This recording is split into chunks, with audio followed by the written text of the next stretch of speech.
Welcome back to my YouTube channel friends. ಈ ವಿಡಿಯೋದಲ್ಲಿ ನಾವು transport of oxygen and carbon dioxide ಅಥವಾ ನಾವು ಇದನ್ನು ಟ್ರಾನ್ಸ್ಪೋರ್ಟ್ ಆಫ್ ರೆಸ್ಪಿರೇಟರಿ ಗ್ಯಾಸಸ್ ಅಂತ ಕೂಡ ಹೇಳ್ಬೋದು. ಓಕೆ, ಸೊ ಇದ್ರ ಬಗ್ಗೆ ನಾವು ಈ ವಿಡಿಯೋದಲ್ಲಿ ಡಿಸ್ಕಸ್ ಮಾಡೋಣ.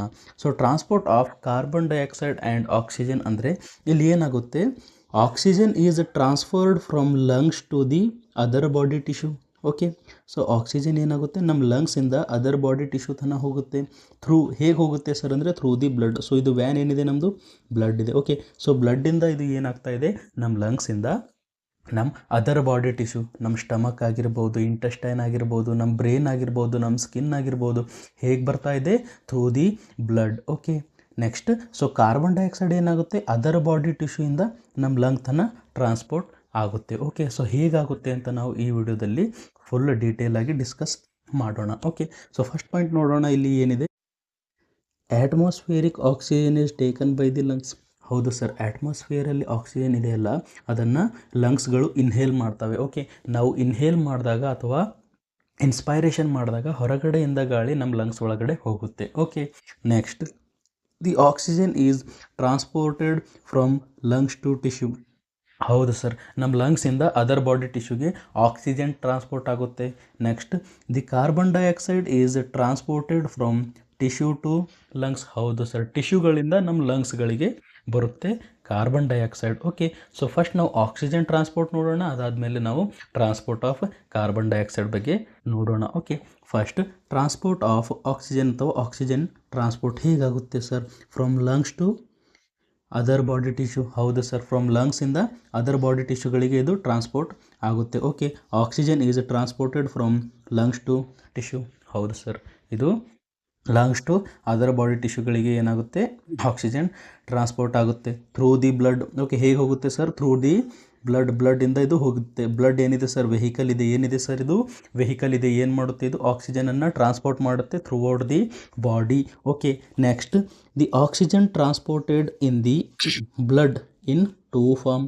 ಹೌದು ಸರ್, ಆಕ್ಸಿಜನ್ ಹೇಗೆ ಟ್ರಾನ್ಸ್ಪೋರ್ಟ್ ಆಗುತ್ತೆ ಅಂದರೆ ಎರಡು ಫಾರ್ಮ್ದಲ್ಲಿ ಇದು ಟ್ರಾನ್ಸ್ಪೋರ್ಟ್ ಆಗುತ್ತೆ. ಎರಡು ರೀತಿಯಲ್ಲಿ, ಎರಡು ವೇಯಲ್ಲಿ ಇದು ಏನಾಗುತ್ತೆ ಟ್ರಾನ್ಸ್ಪೋರ್ಟ್ ಆಗುತ್ತೆ. So first is physical solution. ಹೇಗೆ ಹೋಗುತ್ತೆ ಸರ್, ಫಿಸಿಕಲ್ ಸೊಲ್ಯೂಷನ್ ಆಗಿ ಹೋಗುತ್ತೆ 3%. ಓಕೆ, 3% ಆಕ್ಸಿಜನ್ ಇದೆಲ್ಲ ಅದು ಹೇಗೆ ಹೋಗುತ್ತೆ through the physical form. So 100%ಅಲ್ಲಿ 3% ಹೇಗೆ ಹೋಗುತ್ತೆ ಸರ್, ಇದು 3% ಹೋಗುತ್ತೆ ಫಿಸಿಕಲ್ ಸೊಲ್ಯೂಷನ್ ಆಗಿ. ನೆಕ್ಸ್ಟ್ ಉಳಿದಿದ್ದು 75% combined with haemoglobin. Okay, haemoglobin ಜೊತೆ ಹೋಗುತ್ತೆ 97%. ಓಕೆ, ಫಸ್ಟ್ ನಾವು ನೋಡೋಣ ಫಿಸಿಕಲ್ ಸೊಲ್ಯೂಷನ್ ಹೇಗೆ ಹೋಗುತ್ತೆ. ಓಕೆ, ಫಿಸಿಕಲ್ ಸೊಲ್ಯೂಷನ್ ಇದು ಹೇಗೆ ಹೋಗುತ್ತೆ ಅಂತ ನಾವು ನೋಡೋಣ. Oxygen dissolved in water of the plasma. ಹೌದು ಸರ್, ಆಕ್ಸಿಜನ್ ಏನಾಗುತ್ತೆ ವಾಟರ್ ಆಫ್ ದಿ ಪ್ಲಾಸ್ಮಾ ಒಳಗಡೆ ಡಿಸಾಲ್ವ್ ಆಗುತ್ತೆ. ಓಕೆ, ನಮ್ಮ ಪ್ಲಾಸ್ಮಾ ಇದೆಯಲ್ಲ, ಓಕೆ, ಬ್ಲಡ್ ಒಳಗಡೆ ಏನೇನಿರುತ್ತೆ ಸರ್, ಬ್ಲಡ್ ಒಳಗಡೆ ಅದರ್ ಸೆಲ್ಸ್ ಇರ್ತವೆ. ಓಕೆ, ರೆಡ್ ಬ್ಲಡ್ ಸೆಲ್ಸ್ ಇರ್ತವೆ, ವೈಟ್ ಬ್ಲಡ್ ಸೆಲ್ಸ್ ಇರ್ತವೆ, ಪ್ಲೇಟ್ಲೆಟ್ಸ್ ಇರ್ತವೆ ಮತ್ತು ಪ್ಲಾಸ್ಮಾ ಇರುತ್ತೆ. ಓಕೆ, ಪ್ಲಾಸ್ಮಾ ಇರುತ್ತೆ. ಸೊ ಪ್ಲಾಸ್ಮಾ ಒಳಗಡೆ ವಾಟರ್ ಇರುತ್ತೆ ಅಲ್ಲ, ಅದ್ರ ಜೊತೆ ಇದು ಏನಾಗುತ್ತೆ ಆಕ್ಸಿಜನ್ ಕಂಬೈನ್ ಆಗುತ್ತೆ. Okay, oxygen dissolve in the plasma. Okay, plasma ಒಳಗಡೆ ಡಿಸಾಲ್ವ್ ಆಗುತ್ತೆ. Next point, a small portion of oxygen is dissolved in the plasma. ಹೌದು ಸರ್, ಸ್ವಲ್ಪ ಆಕ್ಸಿಜನ್ ಅಷ್ಟೇ ಪ್ಲಾಸ್ಮಾ ಒಳಗಡೆ ಡಿಸಾಲ್ವ್ ಆಗುತ್ತೆ. ಏಕೆಂದರೆ ಆಕ್ಸಿಜನ್ ಈಸಿಲಿ ವಾಟರ್ ಒಳಗಡೆ ಡಿಸಾಲ್ವ್ ಆಗೋದಿಲ್ಲ, ಅದಕ್ಕೋಸ್ಕರ ಸ್ವಲ್ಪ. ಓಕೆ, ಸ್ವಲ್ಪ ಅಂದರೆ ಎಷ್ಟು ಸರ್, 3%. ಓಕೆ, ಸೊ 3% ಅಷ್ಟೇ ಆಕ್ಸಿಜನ್ ಏನಾಗುತ್ತೆ ಪ್ಲಾಸ್ಮಾ ಒಳಗಡೆ ಡಿಸಾಲ್ವ್ ಆಗಿ ಟ್ರಾನ್ಸ್ಪೋರ್ಟ್ ಆಗುತ್ತೆ. About 3% of total oxygen in the blood. ಹೌದು ಸರ್, ಎಷ್ಟಾಗುತ್ತೆ 3% of the total oxygen in the blood. 3% of oxygen is transported in the which form ಅಂತ ಕೇಳಿದರೆ ನೀವು sir as a physical solution ಅಂತ ಹೇಳಬೇಕು. ಓಕೆ, ನೆಕ್ಸ್ಟ್ ನಾವು combined with haemoglobin. Haemoglobin ಜೊತೆ combine ಆಗಿ ಹೇಗೆ ಹೋಗುತ್ತೆ ಅಂತ ನಾವು ಇದರಲ್ಲಿ ನೋಡೋಣ. Okay, next point, oxygen combine with the haemoglobin in red blood cells. ಹೌದು ಸರ್, ಹೀಮೋಗ್ಲೋಬಿನ್ ಎಲ್ಲಿರುತ್ತೆ red blood cell. Haemoglobin is a protein. Okay, ಏನಿದೆ ಸರ್ ಇದು, ಇಟ್ ಈಸ್ ಅ ಪ್ರೋಟೀನ್. ಎಲ್ಲಿರುತ್ತೆ ಸರ್ ರೆಡ್ ಬ್ಲಡ್ ಸೆಲ್ಲಿ, ರೆಡ್ ಬ್ಲಡ್ ಸೆಲ್ಸ್ ಇರ್ತವೆಲ್ಲ ಅಲ್ಲಿದು present ಇರುತ್ತೆ to form oxy haemoglobin. ಹೌದು sir, ಯಾವಾಗ oxygen haemoglobin ಜೊತೆ ಬೈಂಡ್ ಆಗುತ್ತೆ ಅಲ್ಲ ಆವಾಗ ಅದನ್ನು ಏನಂತ ಹೇಳ್ತೀವಿ ನಾವು ಆಕ್ಸಿ ಹೀಮೋಗ್ಲೋಬಿನ್. ಸೊ ನಾವಿಲ್ಲಿ ರಿಯಾಕ್ಷನ್ ನೋಡಿದಾಗ HB is our haemoglobin. Okay, HB ಏನಿದೆ ಹೀಮೋಗ್ಲೋಬಿನ್ ಇದೆ. O2 ಅಂದರೆ ನಮ್ಮ ಆಕ್ಸಿಜನ್. ಓಕೆ, Hb ಮತ್ತು ಆಕ್ಸಿಜನ್ ಎರಡು ಬೈಂಡ್ ಆದಾಗ ನಮ್ಮ ಹತ್ರ ಏನು ಬರುತ್ತೆ, oxy haemoglobin. Okay, oxy haemoglobin ನಮ್ಮ ಹತ್ರ ಬರುತ್ತೆ. Okay, next haemoglobin contain 4 haem group. ಹೌದು ಸರ್, ಹೀಮೋಗ್ಲೋಬಿನ್ ಒಳಗಡೆ ಎಷ್ಟು ಹೀಮೆ ಗ್ರೂಪ್ಸ್ ಇರ್ತವೆ, 4 ಹೀಮೋ ಗ್ರೂಪ್ಸ್ ಇರ್ತವೆ. ಎಕ್ಸಾಂಪಲ್, ಇದು ನಮ್ಮ ಹೀಮೋಗ್ಲೋಬಿನ್ ಇದೆ. ಓಕೆ, ಸೊ ಇದಕ್ಕೆ ಎಷ್ಟು ಕೈಗಳಿದ್ದಾವೆ ಸರ್, ಇದಕ್ಕೆ 4 ಕೈಗಳಿದ್ದಾವೆ. 4 ಕೈಗಳಿದ್ದಾವೆ. ಓಕೆ, ಸೊ ಹೀಮೋಗ್ಲೋಬಿನ್ ಇದೆಲ್ಲ, ಅದಕ್ಕೆ ಎಷ್ಟು ಕೈಗಳಿದ್ದಾವೆ ಸರ್, 4 ಹೀಮೆ ಗ್ರೂಪ್ಸ್ ಇದ್ದಾವೆ. Okay, each of which can bind 1 oxygen molecule. ಹೌದು ಸರ್, 4 ಹೀಮೆ ಗ್ರೂಪ್ಸ್ ಇದ್ದಾವೆ ಅಲ್ಲ, ಸೊ ಎಲ್ಲ ಏನು ಮಾಡ್ತವೆ, ಎಲ್ಲ ಕೈಗಳು ಒಂದೊಂದು ಆಕ್ಸಿಜನ್ಗೆ ಬೈಂಡ್ ಆಗ್ತವೆ. ಓಕೆ, ಇಲ್ಲೊಂದು ಆಕ್ಸಿಜನ್ ಮತ್ತು ಇಲ್ಲೊಂದು. ಓಕೆ, 4 ಆಕ್ಸಿಜನ್ ಮಾಲಿಕ್ಯೂಲ್ಸ್ಗಳಿಗೆ ಬೈಂಡ್ ಆಗುತ್ತೆ. ಓಕೆ, ಪ್ರತಿಯೊಂದು ಹೀಮೆ ಗ್ರೂಪ್ನು ಒಂದೊಂದು ಆಕ್ಸಿಜನ್ಗೆ ಬೈಂಡ್ ಆಗುತ್ತೆ. Next point, the first molecule attachment is more challenging. ಹೌದು ಸರ್, ಸೊ 4 ಇದ್ದಾವೆ ಅಲ್ಲ, ಫಸ್ಟ್ ನಮ್ಮ ಹಿಮೋಗ್ಲೋಬಿನ್ ಎಷ್ಟಿದೆ, 4 ಕೈಗಳಿದ್ದಾವೆ. ಸೊ ಒಂದೂ ಅಟ್ಯಾಚ್ ಆಗಿಲ್ಲ. ಫಸ್ಟ್ ಹಿಮೋಗ್ಲೋಬಿನ್ ಮಾಲಿಕ್ಯೂಲಿಗೆ ಆಕ್ಸಿಜನ್ ಅಟ್ಯಾಚ್ ಆಗೋ ಟೈಮಿಗೆ ಫಸ್ಟ್ ಆಕ್ಸಿಜನ್ ಇರುತ್ತಲ್ಲ, ಅದು ಅಟ್ಯಾಚ್ ಆಗೋಕ್ಕೆ ಚಾಲೆಂಜಿಂಗ್ ಅಂದರೆ ಭಾಳ ಕಷ್ಟ ಇರುತ್ತೆ. ಓಕೆ, ಫಸ್ಟ್ ಒಂದು ಆಕ್ಸಿಜನ್ ಹಿಡಿಯೋಕ್ಕೆ ಜಾಸ್ತಿ ಕಷ್ಟ ಆಗುತ್ತೆ, ಆದಮೇಲೆ ಅದು ಈಸಿಲಿಯಾಗಿ ಅಟ್ಯಾಚ್ ಆಗ್ತವೆ. ಇನ್ನೂ 3 ಇರ್ತವೆಲ್ಲ, ಈಸಿಲಿ ಅವು ಆಗಿ ಅಟ್ಯಾಚ್ ಆಗ್ತವೆ. First molecule attachment is more challenging. ಹೌದು ಸರ್, ಫಸ್ಟ್ ಇರುತ್ತೆ ಅಲ್ಲ, ಆ ಆಕ್ಸಿಜನ್ ಮಾಲಿಕ್ಯೂಲ್ ಹಿಡಿಯೋಕ್ಕೆ ಭಾಳ ಕಷ್ಟ ಆಗುತ್ತೆ. But it induce conformational change making it easier for subsequent oxygen molecules to bind. ಹೌದು ಸರ್, ಯಾವಾಗ ಅದು ಒಂದು ಹಿಡಿಯೋಕ್ಕೆ ಕಷ್ಟ ಆಗುತ್ತೆ ಅಲ್ಲ, ಸೊ ಅವಾಗ ಏನಾಗುತ್ತೆ, ನಮ್ಮ ಹಿಮೋಗ್ಲೋಬಿನಲ್ಲಿ ಸ್ವಲ್ಪ ಚೇಂಜ್ ಆಗುತ್ತೆ. ಸ್ವಲ್ಪ ಚೇಂಜ್ ಆದಾಗ ಆಟೋಮೆಟಿಕಲಿ ಈಸಿಲಿಯಾಗಿ ಉಳಿದ 3 ಆಕ್ಸಿಜನ್ ಮಾಲಿಕ್ಯೂಲ್ಸ್ಗಳಿಗೆ ಈಸಿಲಿ ಬೈಂಡ್ ಆಗುತ್ತೆ. ಓಕೆ, ಐ ಥಿಂಕ್ ನಿಮಗೆ ಕಾಂಬಿನೇಷನ್ ವಿತ್ ಹಿಮೋಗ್ಲೋಬಿನ್ ಅರ್ಥ ಆಗಿರ್ಬೋದು. ಸೊ ಇದ್ರೊಳಗಡೆ ಒಂದು ಇಂಪಾರ್ಟೆಂಟ್ ಕರ್ವ್ ಬರುತ್ತೆ, ಆಕ್ಸಿಜನ್ ಡಿಸೋಸಿಯೇಷನ್ ಕರ್ವ್ ಅಂತ. ಓಕೆ, ಏನು ಬರುತ್ತೆ, ಆಕ್ಸಿಜನ್ ಡಿಸೋಸಿಯೇಷನ್ ಕರ್ವ್ ಅಂತ ಬರುತ್ತೆ. ಆಕ್ಸಿಜನ್ ಡಿಸೋಸಿಯೇಷನ್ ಕರ್ವ್ ಅಂದರೆ ಏನು, ಇದರೊಳಗಡೆ ಏನಿದೆ ಅಂದರೆ, the oxygen dissociation curve is a graphical representation. ಇದೇನಿದೆ, ಗ್ರಾಫಿಕಲ್ ರೀಪ್ರೆಸೆಂಟೇಷನ್ ಇದೆ. ಓಕೆ, ಸೊ ಗ್ರಾಫಿಕಲ್ ರೀಪ್ರೆಸೆಂಟೇಷನ್ ಇದ್ದರೆ relationship between saturation of haemoglobin with oxygen and partial pressure of the oxygen in the blood. Okay, ನಮ್ಮ blood ಒಳಗಡೆ haemoglobin saturation ಆಗಿದೆಯಾ ಅಥವಾ ಇಲ್ಲನ. Okay, haemoglobin saturation ಅಂದರೆ ಅರ್ಥ ಏನು ಸರ್, ಹಿಮೋಗ್ಲೋಬಿನ್ ಸ್ಯಾಚುರೇಷನ್ ಅಂದರೆ ನಮ್ಮ ಹಿಮೋಗ್ಲೋಬಿನ್ ಇದೆಯಲ್ಲ, ಅದು ಎಷ್ಟು ಆಕ್ಸಿಜನ್ಗಳಿಗೆ ಹಿಡ್ಕೊಂಡಿದೆ ಅಂತ ಅರ್ಥ. ಓಕೆ, ಎಷ್ಟು ಆಕ್ಸಿಜನ್ಗಳಿಗೆ ಹಿಡ್ಕೊಂಡಿದೆ. ಸೊ ಜಾಸ್ತಿ ಆಕ್ಸಿಜನ್ಗೆ ಹಿಡ್ಕೊಂಡಿದ್ರೆ ಜಾಸ್ತಿ ಸ್ಯಾಚುರೇಷನ್, ಕಮ್ಮಿ ಆಕ್ಸಿಜನ್ಗೆ ಅದು ಬೈಂಡ್ ಆಗಿದ್ದರೆ ಕಮ್ಮಿ ಸ್ಯಾಚುರೇಷನ್. ಓಕೆ, ಸೊ ನಾವು ಅಂತೀವಲ್ಲ oxygen saturation in the body, ಅದೇ. ಓಕೆ, ಹಿಮೋಗ್ಲೋಬಿನ್ ಸ್ಯಾಚುರೇಷನ್ ಅಂದರೆ ಅದೇ, ನಮ್ಮ ಹಿಮೋಗ್ಲೋಬಿನ್ ಎಷ್ಟು ಆಕ್ಸಿಜನ್ ಮಾಲಿಕ್ಯೂಲ್ಸ್ಗಳಿಗೆ ಬೈಂಡ್ ಆಗಿದೆ ಅದನ್ನು ನಾವು ಸ್ಯಾಚುರೇಷನ್ ಅಂತ ಹೇಳ್ತೀವಿ. Okay, partial pressure of the oxygen ಅಂದರೆ ನಮ್ಮ ಬ್ಲಡ್ ಒಳಗಡೆ ಆಕ್ಸಿಜನ್ ಪ್ರೆಷರ್ ಎಷ್ಟಿದೆ ಅದನ್ನು ನಾವು partial pressure of the oxygen ಅಂತ ಹೇಳ್ತೀವಿ. ಅವೆರಡರ ಗ್ರಾಫಿಕಲ್ ರಿಪ್ರೆಸೆಂಟೇಷನ್ ನಾವು ಇದರಲ್ಲಿ ನೋಡ್ತೀವಿ. ಓಕೆ, ಸೊ ಇದು ಈ ಥರ ಇರುತ್ತೆ ನಮ್ಮ ಗ್ರಾಫ್. ಸೊ ಒಂದು ಸೈಡಲ್ಲಿ ನಾವು ನೋಡಿದಾಗ this is partial pressure of the oxygen in MM(Hg). Okay, ಯಾವ ಯೂನಿಟಲ್ಲಿ ನಾವು ಹೇಳ್ತಾ ಇದ್ದೀವಿ, MM(Hg). ಸೊ ಇಲ್ಲಿ ಮೇಲ್ಗಡೆ ನೀವು ನೋಡಿದಾಗ, ಈ ಕಡೆ ನೋಡಿದಾಗ ಹಿಮೋಗ್ಲೋಬಿನ್ ಸ್ಯಾಚುರೇಷನ್ ಲೆವೆಲ್ ಇದೆ. ಓಕೆ, ಸೊ ಎರಡರ ಬಗ್ಗೆ ನಾವು ನೋಡೋಣ.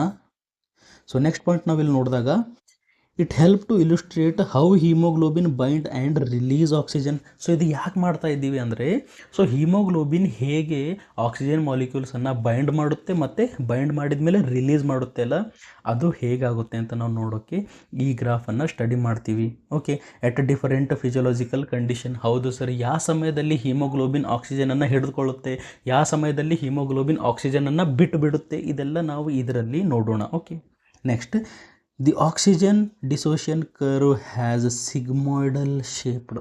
ಹೌದು ಸರ್, ಆಕ್ಸಿಜನ್ ಡಿಸೋಸಿಯೇಷನ್ ಕರ್ವ್ ಯಾವ ಥರ ಇದೆ. ಸೊ ನಾವಿಲ್ಲಿ ಬ್ಲೂ ಕಲರ್ ನೀವು ನೋಡ್ಬೋದು, ಯಾವ ಶೇಪಲ್ಲಿದೆ, ಇದು S ಶೇಪಲ್ಲಿದೆ. ಓಕೆ, ಸ್ವಲ್ಪ S ಶೇಪಲ್ಲಿದೆ. ಹೌದು ಸರ್, ಸಿಗ್ಮಾಯ್ಡ್ ಕರ್ವ್ ಇದೆ. ಓಕೆ, S ಶೇಪ್ ಕರ್ವ್ ಇದೆ. ಓಕೆ, ಸೊ ಇದು ಏನಾಗುತ್ತೆ ಅಂತ ನಾವು ನೋಡಿದಾಗ, ಸೊ ಇಲ್ಲಿ ಕೆಳಗಡೆ ಏನಿದೆ, partial pressure of the oxygen ಇದೆ. ಓಕೆ, ಸೊ ಇಲ್ಲಿ ಮೇಲ್ಗಡೆ ಹೋಗೋದಲ್ಲಿ ಏನಿದೆ ಸರ್, ಇದರಲ್ಲಿ ಹಿಮೋಗ್ಲೋಬಿನ್ ಸ್ಯಾಚುರೇಷನ್ ಲೆವೆಲ್ ಇದೆ ಇನ್ ಪರ್ಸೆಂಟೇಜ್. ಸೊ ಇಲ್ಲಿ ನೀವು ನೋಡ್ತಿರಬಹುದು, ಪಾರ್ಷಿಯಲ್ ಪ್ರೆಷರ್ ಹೆಚ್ಚಾದಾಗ ನಮ್ಮ ಆಕ್ಸಿಜನ್ ಲೆವೆಲ್ ಕೂಡ ಏನಾಗ್ತಾ ಇದೆ, ಆಕ್ಸಿಜನ್ ಸ್ಯಾಚುರೇಷನ್ ಅಥವಾ ಹಿಮೋಗ್ಲೋಬಿನ್ ಸ್ಯಾಚುರೇಷನ್ ಕೂಡ ಏನಾಗ್ತಾ ಇದೆ, ಇಲ್ಲಿ ಇನ್ಕ್ರೀಸ್ ಆಗ್ತಾ ಇದೆ. ಸೊ ನಾವಿಲ್ಲಿ ನೋಡ್ಬೋದು. ಸೊ ಇಲ್ಲಿ 0 ಇದ್ದಾಗ ಓಕೆ, ಸೊ ಪಾರ್ಷಿಯಲ್ ಪ್ರೆಷರ್ನೂ 0 ಇತ್ತು ಮತ್ತು ಹಿಮೋಗ್ಲೋಬಿನ್ ಸ್ಯಾಚುರೇಷನ್ನು 0 ಇತ್ತು. ಸ್ವಲ್ಪ ಅದು ಮೇಲ್ಗಡೆ ಹೋದಾಗ, ಸೊ ಯಾವಾಗ ನಮ್ಮ ಪಾರ್ಷಿಯಲ್ ಪ್ರೆಷರ್ 10 ಆಗುತ್ತೆ ಅಲ್ಲ, ಸೊ ಆವಾಗ ನಮ್ಮ ಸ್ಯಾಚುರೇಷನ್ ಕೂಡ ಎಷ್ಟಾಗಿದೆ ಸರ್, 10 ಹತ್ತಿರ ಆಗಿದೆ. ಓಕೆ, ಹತ್ತಿರ ಆಗಿದೆ ಅಂದರೆ ಏನು, partial pressure of the oxygen increase ಆದಾಗ ಏನಾಗುತ್ತೆ, ನಮ್ಮ ಬಾಡಿಯಲ್ಲಿ ಹಿಮೋಗ್ಲೋಬಿನ್ ಸ್ಯಾಚುರೇಷನ್ ಕೂಡ ಏನಾಗುತ್ತೆ, ಜಾಸ್ತಿ ಆಗುತ್ತೆ. ಓಕೆ, ಪಾರ್ಷಿಯಲ್ ಪ್ರೆಷರ್ ಜಾಸ್ತಿ ಆದಾಗ, ಆಕ್ಸಿಜನ್ ಪ್ರೆಷರ್ ಜಾಸ್ತಿ ಆದಾಗ ಏನಾಗುತ್ತೆ, ಹಿಮೋಗ್ಲೋಬಿನ್ ಸ್ಯಾಚುರೇಷನ್ ಕೂಡ ಜಾಸ್ತಿ ಆಗುತ್ತೆ. ಅಂದರೆ ನಮ್ಮ ಬಾಡಿಯಲ್ಲಿ ಆಕ್ಸಿಜನ್ ಜಾಸ್ತಿ ಇದ್ದಾಗ ಹಿಮೋಗ್ಲೋಬಿನ್ ಸ್ಯಾಚುರೇಷನ್ ಕೂಡ ಏನಾಗುತ್ತೆ, ಜಾಸ್ತಿ ಆಗುತ್ತೆ. ಹಿಮೋಗ್ಲೋಬಿನ್ ಕೂಡ ಏನು ಮಾಡುತ್ತೆ, ಜಾಸ್ತಿ ಆಕ್ಸಿಜನ್ ಮಾಲಿಕ್ಯೂಲ್ಗಳನ್ನು ಹಿಡ್ಕೊಂಡು ಬಿಡುತ್ತೆ. ಓಕೆ, ಸೊ ನಿಮಗೆ ಇಲ್ಲಿ ನೋಡ್ಬೋದು ಎಟ್ 25 ಪಾರ್ಷಿಯಲ್ ಪ್ರೆಷರ್ ಆಫ್ ಆಕ್ಸಿಜನ್ ಇದ್ದಾಗ ಇಲ್ಲಿ ನಮಗೇನಿದೆ 50% ಆಫ್ ಹಿಮೋಗ್ಲೋಬಿನ್ ಸ್ಯಾಚುರೇಷನ್ ಆಗಿದೆ. ಓಕೆ, ಪಾರ್ಷಿಯಲ್ ಪ್ರೆಷರ್ 25 ಆದಾಗ ನಮ್ಮ ಹಿಮೋಗ್ಲೋಬಿನ್ ಸ್ಯಾಚುರೇಷನ್ ಎಷ್ಟಾಗಿದೆ ಸರ್, 50% ಆಗಿದೆ. ಓಕೆ, 50% ಆಗಿದೆ.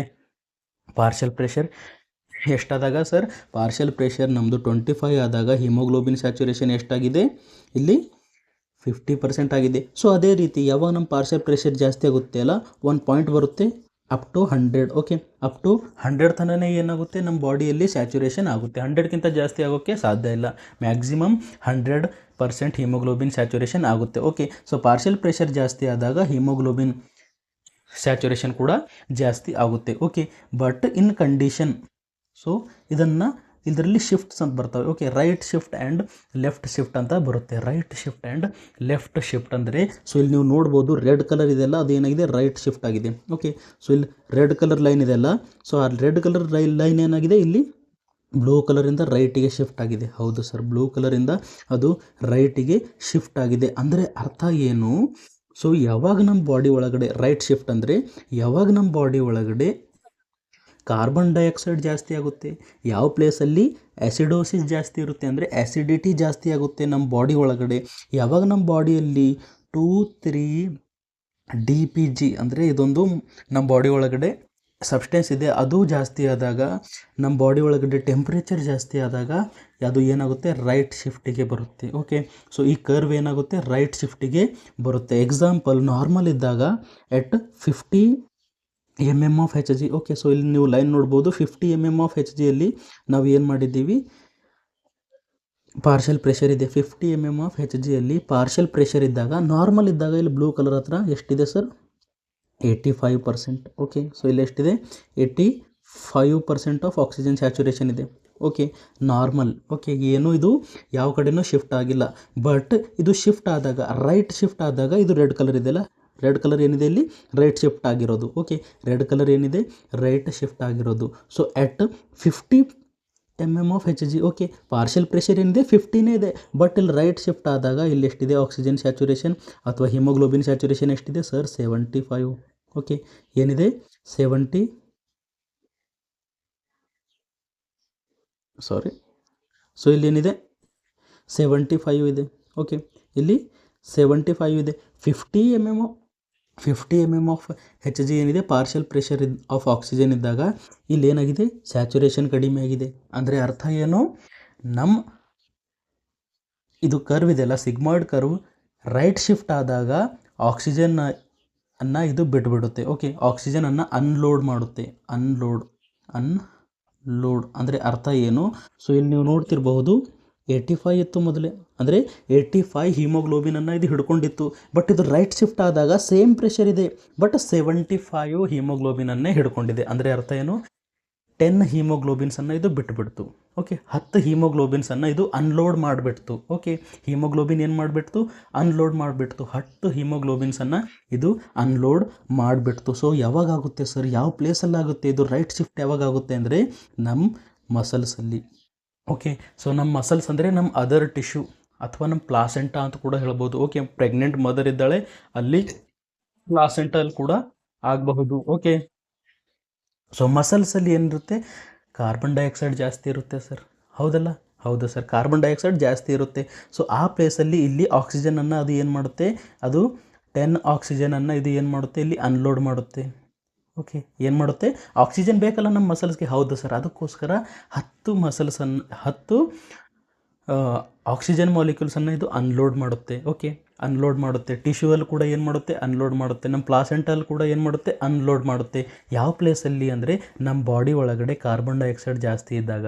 ಎಲ್ಲಿರುತ್ತೆ ಸರ್ ನಮ್ಮ ಬಾಡಿ ಒಳಗಡೆ ಕಾರ್ಬನ್ ಡೈಆಕ್ಸೈಡ್ ಅಂದರೆ other body tissue. Okay, other body tissue ಒಳಗಡೆ ಏನಿರುತ್ತೆ, ಕಾರ್ಬನ್ ಡೈಆಕ್ಸೈಡ್ ಜಾಸ್ತಿ ಇರುತ್ತೆ. ಓಕೆ, ಲಂಗ್ಸನ್ನು ಬಿಟ್ಟು, ನಮ್ಮ ಲಂಗ್ಸ್ ಇದೆಲ್ಲ ಅದನ್ನು ಬಿಟ್ಟು ಬೇರೆ ಪ್ಲೇಸಲ್ಲೆಲ್ಲ ತಲೆ ಏನಿರುತ್ತೆ, ಕಾರ್ಬನ್ ಡೈಆಕ್ಸೈಡ್ ಜಾಸ್ತಿ ಇರುತ್ತೆ.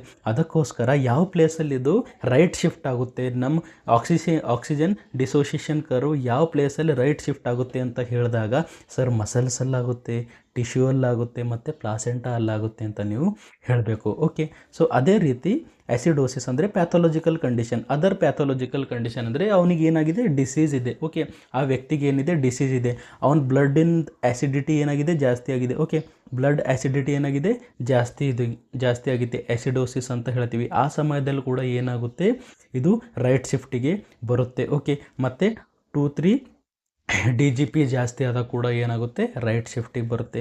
ಓಕೆ, ಮತ್ತು ನಾವು ಟೆಂಪರೇಚರ್ ಜಾಸ್ತಿ ಆದಾಗ, ಎಕ್ಸಾಂಪಲ್ ನೀವು ಎಕ್ಸರ್ಸೈಸ್ ಮಾಡ್ತಾ ಇದ್ದೀರಿ. ಓಕೆ, ಸೊ ನೀವು ಎಕ್ಸರ್ಸೈಸ್ ಮಾಡಿದಾಗ ನಿಮಗೆ ಜಾಸ್ತಿ ಆಕ್ಸಿಜನ್ ಬೇಕು. ಓಕೆ, ಅದಕ್ಕೋಸ್ಕರ ನಿಮ್ಮ ಬಾಡಿ ಏನು ಮಾಡುತ್ತೆ, ನಮ್ಮ ಹಿಮೋಗ್ಲೋಬಿನ್ ಏನು ಮಾಡುತ್ತೆ, ಜಾಸ್ತಿ ಆಕ್ಸಿಜನ್ಗಳನ್ನು ಅನ್ಲೋಡ್ ಮಾಡುತ್ತೆ. ಅನ್ಲೋಡ್ ಅಂದರೆ ನಮ್ಮ ಟಿಶ್ಯೂಗಳಿಗೆ ಬಿಡುತ್ತೆ. ಓಕೆ, ನಮ್ಮ ಟಿಶ್ಯೂಗಳಿಗೆ ಬಿಡುತ್ತೆ. ಸೊ ಇದೇ ರೀತಿ ಯಾವಾಗ ಇದು oxygen dissociation curve left shift ಆಗುತ್ತೆ. ಓಕೆ, ಲೆಫ್ಟ್ ಶಿಫ್ಟ್ ಅಂದರೆ ನೀವು ಇಲ್ಲಿ ನೋಡ್ಬೋದು. ಸೊ ಮೊದಲಿಲ್ಲಿ ಎಷ್ಟಿತ್ತು ಸರ್, 85% ಇತ್ತು. ಓಕೆ, 50 mmHg ಇದ್ದಾಗ 85% ಇತ್ತು. ಸೊ ಇದು ಏನಾಗುತ್ತೆ, ರೈಟ್ ಶಿಫ್ಟ್ ಆಗುತ್ತೆ. ಓಕೆ, ರೈಟ್ ಶಿಫ್ಟ್ ಅಂದರೆ, ಸೊ ನೀವು ಇಲ್ಲಿ ನೋಡ್ಬೋದು ಗ್ರೀನ್ ಕಲರ್ ಇದೆ ಒಂದು ಲೈನ್, ಅದು ರೈಟ್ ಶಿಫ್ಟ್. ಓಕೆ, ಸೊ ಇಲ್ಲಿ 50 mmHg partial pressure of oxygen ಇದ್ದಾಗ ಇಲ್ಲಿ ನಾವು ನೋಡ್ಬೋದು 95 ಹಿಮೋಗ್ಲೋಬಿನ್ ಸ್ಯಾಚುರೇಷನ್ ಆಗಿದೆ. ಸೇಮ್ ಪ್ರೆಷರ್ ಇದ್ದಾಗ 95 ಹಿಮೋಗ್ಲೋಬಿನ್ ಸ್ಯಾಚುರೇಷನ್ ಇದೆ. ಸರ್ ಹೇಗಾಗುತ್ತೆ ಅಂತ ನಾವು ನೋಡೋಣ ಯಾವ ಪ್ಲೇಸಲ್ಲಾಗುತ್ತೆ. Okay, in the lungs.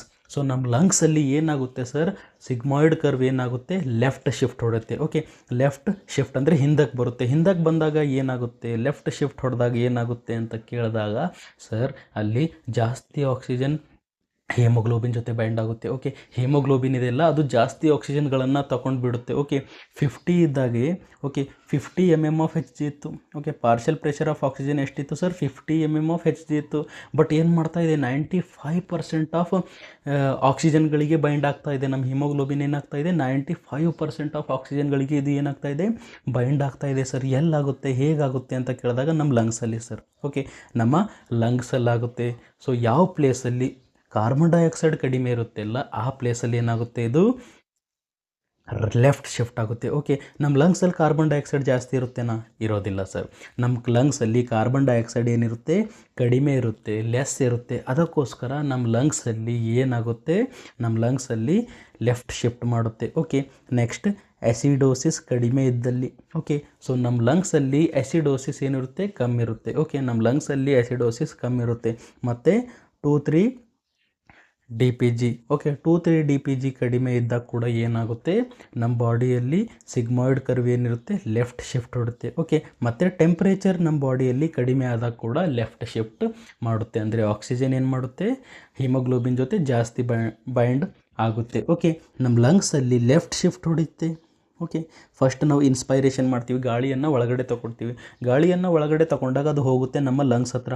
Okay, ನಮ್ಮ ಲಂಗ್ಸ್ ಹತ್ರ ಹೋದಾಗ ಏನು ಮಾಡುತ್ತೆ, ಹಿಮೋಗ್ಲೋಬಿನ್ ಜಾಸ್ತಿ ಮಾಲಿಕ್ಯೂಲ್ಸ್ಗಳನ್ನು ಬೈಂಡ್ ಆಗುತ್ತೆ. 95 ಮಾಲಿಕ್ಯೂಲ್ಸ್ಗಳನ್ನು ಬೈಂಡ್ ಆಗುತ್ತೆ. ಓಕೆ, ಸೊ ಮತ್ತೆ ಅದು ಏನಾಗುತ್ತೆ, ನಮ್ಮ ಬ್ಲಡ್ಡಿಂದ ಟಿಶ್ಯೂ ಹತ್ರ ಹೋದಾಗ, ಮಸಲ್ ಹತ್ರ ಹೋದಾಗ, ಸೊ ಅಲ್ಲಿ ಏನಾಗುತ್ತೆ, 95 ಇರೋದು 75 ಬರುತ್ತೆ. ಓಕೆ, ಅಂದರೆ 20 ಆಕ್ಸಿಜನ್ ಮಾಲಿಕ್ಯೂಲ್ಸ್ಗಳನ್ನು ಅದು ಬಿಟ್ಟುಬಿಡ್ತು. ಓಕೆ, ಅನ್ಲೋಡ್ ಮಾಡಿಬಿಡ್ತು. ಓಕೆ, ನಮ್ಮ ಲಂಗ್ಸಿಂದ ಜಾಸ್ತಿ ಆಕ್ಸಿಜನ್ಗಳನ್ನು ತಗೊಂಡು ಹೋಗ್ತು ಮತ್ತು ನಮ್ಮ ಟಿಶ್ಯೂಗಳಿಗೆ ಜಾಸ್ತಿ ಆಕ್ಸಿಜನ್ಗಳನ್ನು ಬಿಟ್ಟುಬಿಡ್ತು. ಓಕೆ, ಹೀಗೆ ಇದೆ ನಮ್ಮ oxygen dissociation curve. I think ನಿಮಗೆ ಈ ಕರ್ವ್ ಅರ್ಥ ಆಗಿರ್ಬೋದು. ನಮ್ಗೆ ಕರ್ವ್ ಅಷ್ಟೇನು ಈಸಿಯಾಗಿ ಹೇಳೋಕ್ಕೆ ಕೂಡ ಬರೋದಿಲ್ಲ, ಯಾಕಂದರೆ I hate maths. Next, okay, so next transport of carbon dioxide. So carbon dioxide ಹೇಗೆ ಟ್ರಾನ್ಸ್ಪೋರ್ಟ್ ಆಗುತ್ತೆ ಅಂತ ನೋಡೋಣ. ಓಕೆ, ಸೊ ಕಾರ್ಬನ್ ಡೈಆಕ್ಸೈಡ್ ಹೇಗೆ ಟ್ರಾನ್ಸ್ಪೋರ್ಟ್ ಆಗುತ್ತೆ ಅಂತ ಕೇಳಿದಾಗ ಎಲ್ಲಿಂದ ಆಗುತ್ತೆ ಸರ್? From tissue. ಓಕೆ, ನಮ್ಮ ಅದರ್ ಬಾಡಿ ಟಿಶ್ಯೂಯಿಂದ ನಮ್ಮ ಲಂಗ್ಸ್ಗಳಿಗೆ ಇದು ಟ್ರಾನ್ಸ್ಪೋರ್ಟ್ ಆಗುತ್ತೆ. ಓಕೆ, ಟಿಶ್ಯೂಯಿಂದ ಲಂಗ್ಸ್ಗಳಿಗೆ ಟ್ರಾನ್ಸ್ಪೋರ್ಟ್ ಆಗುತ್ತೆ. ಹೇಗೆ ಹೋಗುತ್ತೆ sir? Through the blood. Okay, ಬ್ಲಡ್ಡಿಂದ ಹೋಗುತ್ತೆ. ನೆಕ್ಸ್ಟ್ ಪಾಯಿಂಟ್ ನಾವು ನೋಡೋಣ ಏನಿದೆ ಅಂತ. Oxygen is ಟ್ರಾನ್ಸ್ಪೋರ್ಟೇಟೆಡ್ from tissue to lungs. ಹೌದು ಸರ್. ಆಕ್ಸಿಜನ್ ಹೇಗೆ ಟ್ರಾನ್ಸ್ಪೋರ್ಟ್ ಆಗುತ್ತೆ sir? From tissue to lungs. ಹೌದು ಸರ್, ಲಂಗ್ಸಿಂದ ಟಿಶ್ಯೂಗಳಿಗೆ ಹೋಗ್ತಾ ಇದೆ. ಟಿಶ್ಯೂಯಿಂದ ಲಂಗ್ಸ್ಗಳಿಗೆ ಹೋಗ್ತಾ ಇದೆ. Next, carbon dioxide is transported in blood in main 3 forms. ಹೌದು ಸರ್. ಆಕ್ಸಿಜನ್ ಹೇಗೆ ಹೋಗ್ತಾ ಇತ್ತು ಸರ್? 2 ಫಾರ್ಮಲ್ಲಿ ಹೋಗ್ತಾ ಇತ್ತು. ಓಕೆ, ಬಟ್ ಇದು ಏನಾಗ್ತಾ ಇದೆ? 3 ಫಾರ್ಮ್ಸಲ್ಲಿ ಹೋಗ್ತಾ ಇದೆ. ಯಾವ್ಯಾವ ಫಾರ್ಮ್ಸಲ್ಲಿ ಹೋಗ್ತಾ ಇದೆ ಅಂತ ಕೇಳಿದಾಗ ಫಿಸಿಕಲ್ ಸೊಲ್ಯೂಷನ್. ಇದು ಕೂಡ ಫಿಸಿಕಲ್ ಸೊಲ್ಯೂಷನ್ ಆಗಿ ಹೋಗುತ್ತೆ. ಎಷ್ಟು ಹೋಗುತ್ತೆ ಸರ್? 5%. ಓಕೆ, 100%ಅಲ್ಲಿ 5% ಫಿಸಿಕಲ್ ಸೊಲ್ಯೂಷನಲ್ಲಿ ಹೋಗುತ್ತೆ. Next, as carbamino compounds. Okay, ಹೇಗೆ ಹೋಗುತ್ತೆ ಸರ್? ಕಾರ್ಬಮೈನೋ ಕಂಪೌಂಡ್ಸ್ ಆಗಿ ಹೋಗುತ್ತೆ. ಎಷ್ಟು ಹೋಗುತ್ತೆ ಸರ್? 20 to 30% ಹೋಗುತ್ತೆ. Next, as bicarbonate ion. Okay, bicarbonate compound ಆಗಿ ಹೋಗುತ್ತೆ. ಎಷ್ಟು sir? As 65 to 70. Okay, 65 to 70% ಹೋಗುತ್ತೆ ಬೈಕಾರ್ಬೋನೇಟ್ ಆಗಿ. ಓಕೆ, ಸೊ 1 by 1 ಡೀಟೇಲ್ ಆಗಿ 2 ನಿಮಿಷದಲ್ಲಿ ನೋಡೋಣ. ಓಕೆ, ಫಸ್ಟ್ ಏನಿದೆ? Physical solution. Okay, physical solution ಆಗಿ ಹೇಗೆ ಹೋಗುತ್ತೆ ಅಂದರೆ carbon dioxide is freely dissolved in the plasma. ಹೌದು sir. Okay, carbon dioxide easily ಆಗಿ ನಮ್ಮ ಪ್ಲಾಸ್ಮಾ ಒಳಗಡೆ ಡಿಸಾಲ್ವ್ ಆಗುತ್ತೆ. Okay, next point, 20 times more soluble than the oxygen. ಹೌದು ಸರ್. ಆಕ್ಸಿಜನ್ ಎಷ್ಟು ಆಗ್ತಾ ಇತ್ತು ಸರ್? ಆಕ್ಸಿಜನ್ ಓನ್ಲಿ 3% ಡಿಸಾಲ್ವ್ ಆಗ್ತಾ ಇತ್ತು ಪ್ಲಾಸ್ಮಾ ಒಳಗಡೆ. ಬಟ್ ಇಲ್ಲಿ ನಮ್ಮ ಕಾರ್ಬನ್ ಡೈಆಕ್ಸೈಡ್ ಇದೆಲ್ಲ, ಇದು ಎಷ್ಟು ಆಗ್ತಾ ಇದೆ ಸರ್? ಇದು 5% ಆಗ್ತಾ ಇದೆ. ಓಕೆ, 5% ಡಿಸಾಲ್ವ್ ಆಗ್ತಾ ಇದೆ. ಅಂದರೆ ಏನು? 20 times. ಓಕೆ, ಅಂದರೆ ನಮ್ಮ ಆಕ್ಸಿಜನ್ಗಿಂತ 20 times ಜಾಸ್ತಿ ಸಾಲ್ಯುಬಲ್ ಇದೆ. ಅಂದರೆ ಈಸಿಲಿ ಸಾಲ್ಯುಬಲ್ ಆಗುತ್ತೆ ನಮ್ಮ ಪ್ಲಾಸ್ಮಾ ಒಳಗಡೆ. Next, about 5% of carbon dioxide is transportated in this form. ಹೌದು ಸರ್. ಟ್ರಾನ್ಸ್ಪೋರ್ಟ್ ಹೇಗಾಗುತ್ತೆ sir? 5% in this form. Okay, next, carbon dioxide bind with water. ಹೌದು ಸರ್. ಕಾರ್ಬನ್ ಡೈಆಕ್ಸೈಡ್ ಏನಿದೆಯಲ್ಲ ಅದು ಬೈಂಡ್ ಆಗುತ್ತೆ ವಿತ್ ವಾಟರ್. ಎಲ್ಲಿಂದ ವಾಟರ್ ಸರ್?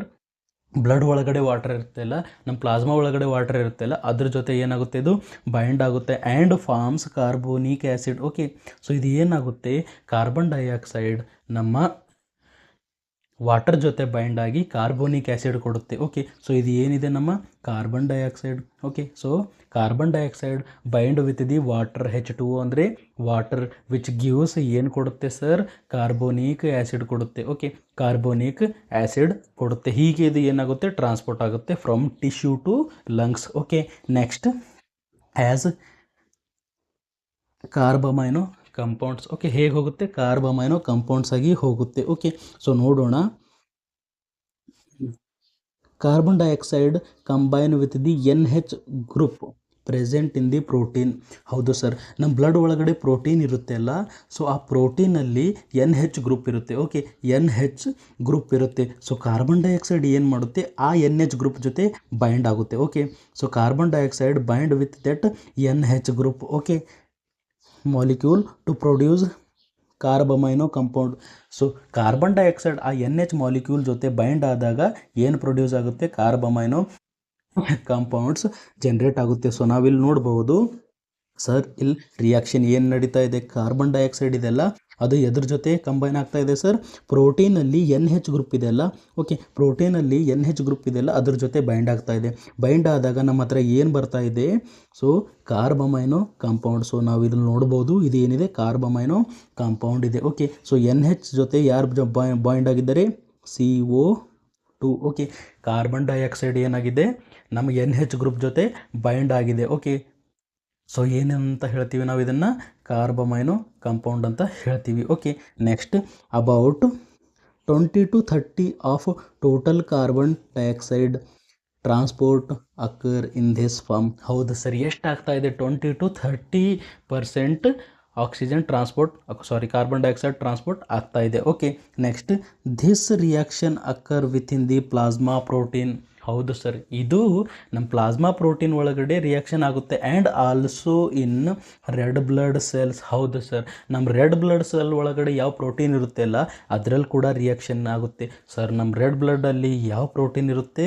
ಹಿಮೋಗ್ಲೋಬಿನ್ ಇರುತ್ತೆ. Okay, combining with the haemoglobin. Okay, haemoglobin ಜೊತೆ combine ಆಗಿ to form carbamino haemoglobin. Okay, carbamino haemoglobin ಆಗಿ ಅದು ಕನ್ವರ್ಟ್ ಆಗುತ್ತೆ. ಓಕೆ, ಪ್ರೋಟೀನ್ ಪ್ಲೇಸಲ್ಲಿ ನಾವು ಹಿಮೋಗ್ಲೋಬಿನ್ HB ಇಟ್ಟರೆ ಅದನ್ನು ನಾವು ಏನಂತ ಹೇಳ್ತೀವಿ, ಕಾರ್ಬಮೈನೋ ಹಿಮೋಗ್ಲೋಬಿನ್ ಜೊತೆ ಕಾರ್ಬಮೈನೋ ಹಿಮೋಗ್ಲೋಬಿನ್ ಆಗಿ ಅದು ಫಾರ್ಮೇಷನ್ ಆಗುತ್ತೆ. ಓಕೆ, ಐ ಥಿಂಕ್ ನಿಮಗೆ ಆ್ಯಸ್ ಕಾರ್ಬಮೈನೋ ಕಂಪೌಂಡ್ಸ್ ಆಗಿ ಅರ್ಥ ಆಗಿರ್ಬೋದು.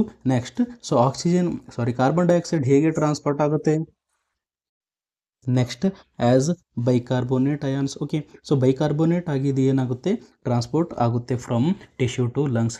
ಟಿಶ್ಯೂಯಿಂದ ನಮ್ಮ ಲಂಗ್ಸ್ಗೆ ಹೇಗೆ ಬರುತ್ತೆ, ಬೈಕಾರ್ಬೋನೇಟ್ ಆಗಿ ಕೂಡ ಬರುತ್ತೆ. ಸರ್ ಎಷ್ಟು ಬರುತ್ತೆ ಅಂದರೆ ಅಪ್ರಾಕ್ಸಿಮೇಟ್ಲಿ 65 to 70% ಇದು ಏನು ಬರುತ್ತೆ, ಆ್ಯಸ್ ಬೈಕಾರ್ಬೋನೇಟ್ ಅಯಾನ್ ಆಗಿ ಬರುತ್ತೆ. ಓಕೆ, ಸೊ ಇಲ್ಲಿ ಕೂಡ ಏನಾಗುತ್ತೆ, carbon dioxide enter RBC and combine with the water. ಹೌದು ಸರ್, ಇದರೊಳಗಡೆ ಕೂಡ ಏನಾಗುತ್ತೆ, ನಮ್ಮ ಕಾರ್ಬನ್ ಡೈಆಕ್ಸೈಡ್ ವಾಟರ್ ಜೊತೆ ಕಂಬೈನ್ ಆಗುತ್ತೆ ಟು ಫಾರ್ಮ್ ಕಾರ್ಬೋನಿಕ್ ಆ್ಯಸಿಡ್. ಇಲ್ಲಿ ಕೂಡ ಏನಾಗುತ್ತೆ, ಕಾರ್ಬೋನಿಕ್ ಆ್ಯಸಿಡ್ ಪ್ರೊಡ್ಯೂಸ್ ಆಗುತ್ತೆ in presence of enzyme carbonic anhydrase. Okay, carbonic anhydrase present ಇದ್ದಾಗ ಅಲ್ಲಿ ಏನಾಗಿದೆ, ರಿಯಾಕ್ಷನ್ ಆಗಿದೆ. ಓಕೆ, ಸೊ ನಾವಿಲ್ಲಿ ನೋಡ್ಬೋದು ಕಾರ್ಬನ್ ಡೈಆಕ್ಸೈಡ್ ಎದ್ರ ಜೊತೆ ರಿಯಾಕ್ಷನ್ ಮಾಡಿದೆ ಸರ್, ನಮ್ಮ ವಾಟರ್ ಜೊತೆ ರಿಯಾಕ್ಷನ್ ಆಗಿದೆ. ಸೊ ವಾಟರ್ ಜೊತೆ ರಿಯಾಕ್ಷನ್ ಆದಾಗ in presence of carbonic anhydrase. Okay, so carbonic anhydrase present ಇದ್ದಾಗ ಇವೆರಡು ರಿಯಾಕ್ಷನ್ ಆಗಿದ್ದಾವೆ. ಸೊ ಅಲ್ಲಿ ಏನು ಬರ್ತಾ ಇದೆ, ಇಲ್ಲಿ ಕಾರ್ಬೋನಿಕ್ ಆ್ಯಸಿಡ್ ಬರ್ತಾ ಇದೆ. ಓಕೆ, ಕಾರ್ಬೋನಿಕ್ ಆ್ಯಸಿಡ್ ಬರ್ತಾ ಇದೆ. ಸೊ ಸೇಮ್ ಇದು ನೀವು ಮೊದಲೊಂದು ಸರಿ ಆ್ಯಸ್ ಅ ಫಿಸಿಕಲ್ ಸೊಲ್ಯೂಷನ್ ಅಂತ ನೋಡಿದ್ದೀರಿ. ಬಟ್ ಇಲ್ಲಿ ಏನಾಗ್ತಾ ಇದೆ, the carbonic acid immediately dissociate into bicarbonate ion. ಹೌದು ಸರ್, ಇದು ಏನಾಗುತ್ತೆ, carbonic acid immediately bicarbonate ion ಆಗಿ ಮತ್ತು ಹೈಡ್ರೋಜನ್ ಅಯಾನ್ ಆಗಿ ಸಪ್ರೇಟ್ ಆಗುತ್ತೆ. ಓಕೆ, ಸೊ ನೀವು ಇಲ್ಲಿ ನೋಡ್ಬೋದು ದಿ ಕಾರ್ಬೋನಿಕ್ ಆ್ಯಸಿಡ್ ಏನಾಗುತ್ತೆ, ಸಪ್ರೇಟ್ ಆಗುತ್ತೆ. ಓಕೆ, ಬೈಕಾರ್ಬೋನೇಟ್ ಅಯಾನ್ ಮತ್ತು ಹೈಡ್ರೋಜನ್ ಆಗಿ ಇದು ಏನಾಗುತ್ತೆ, ಡಿಸೋಸಿಯೇಟ್ ಆಗುತ್ತೆ. ಓಕೆ, ಸಪ್ರೇಟ್ ಆಗುತ್ತೆ. ಸೊ ಬೈಕಾರ್ಬೋನೇಟ್ ಆಗಿ ಎಷ್ಟಾಗ್ತಾ ಇದೆ ಸರ್, ಇಲ್ಲಿ ಏಕೆ ಇದು ಸಪ್ರೇಟ್ ಆಗ್ತಾ ಇದೆ ಅಂತ ಕೇಳಿದಾಗ carbonic acid is unstable. Okay, so carbonic acid ಇದೆಲ್ಲ ಇದೇನಿದೆ, ಅನ್ಸ್ಟೇಬಲ್ ಇದೆ. ಓಕೆ, ಸೊ ಅನ್ಸ್ಟೇಬಲ್ ಇದೆ. ಸೊ ಅನ್ಸ್ಟೇಬಲ್ ಇದ್ದಿದ್ದಕ್ಕೋಸ್ಕರ ಏನಾಗ್ತಾ ಇದೆ, ಇದು ಸಪ್ರೇಟ್ ಆಗ್ತಾ ಇದೆ. ಓಕೆ, ಸಪ್ರೇಟ್ ಆಗ್ತಾ ಇದೆ. About 65 to 70% of carbon dioxide is transportated in this form. ಹೌದು ಸರ್, ಎಷ್ಟಾಗ್ತಾ ಇದೆ, ಟ್ರಾನ್ಸ್ಪೋರ್ಟ್ ಆಗ್ತಾ ಇದೆ, ಎಷ್ಟು, 65 to 70% ಟ್ರಾನ್ಸ್ಪೋರ್ಟ್ ಆಗ್ತಾ ಇದೆ ಈ ಫಾರ್ಮಲ್ಲಿ. ಓಕೆ, ಐ ಥಿಂಕ್ ನಿಮಗೆ ಅರ್ಥ ಆಗಿರ್ಬೋದು. ಸೊ ಫಸ್ಟ್ ಏನಿತ್ತು ಸರ್, ಆ್ಯಸ್ ಅ ಫಿಸಿಕಲ್ ಸೊಲ್ಯೂಷನಲ್ಲಿ 5% ಏನಾಗ್ತಾ ಇತ್ತು, ಇಲ್ಲಿ 5% ಏನಾಗ್ತಾ ಇತ್ತು, ಟ್ರಾನ್ಸ್ಪೋರ್ಟ್ ಆಗ್ತಾ ಇತ್ತು. ಆ್ಯಸ್ ಕಾರ್ಬಮೈನೋ ಕಂಪೌಂಡಲ್ಲಿ ಎಷ್ಟಾಗ್ತಾ ಇತ್ತು, 20 to 30% ಆಗ್ತಾ ಇತ್ತು. ಮತ್ತು ಆ್ಯಸ್ ಬೈಕಾರ್ಬೋನೇಟ್ ಅಯಾನಲ್ಲಿ 65 to 70% of carbon dioxide is ಟ್ರಾನ್ಸ್ಪೋರ್ಟೇಟೆಡ್ from tissue to lungs. Okay, ಟಿಶ್ಯೂಯಿಂದ ಲಂಗ್ಸ್ಗಳಿಗೆ ಟ್ರಾನ್ಸ್ಪೋರ್ಟ್ ಆಯಿತು. ಐ ಥಿಂಕ್ ನಿಮಗೆ ಈ ವಿಡಿಯೋ ಅರ್ಥ ಆಗಿರ್ಬೋದು. ಸೊ ನಿಮಗೆ ಈ ವಿಡಿಯೋ ಅರ್ಥ ಆಗಿದ್ರೆ ಲೈಕ್ ಮಾಡಿ, ಶೇರ್ ಮಾಡಿ, ಸಬ್ಸ್ಕ್ರೈಬ್ ಮಾಡಿ. Thank you.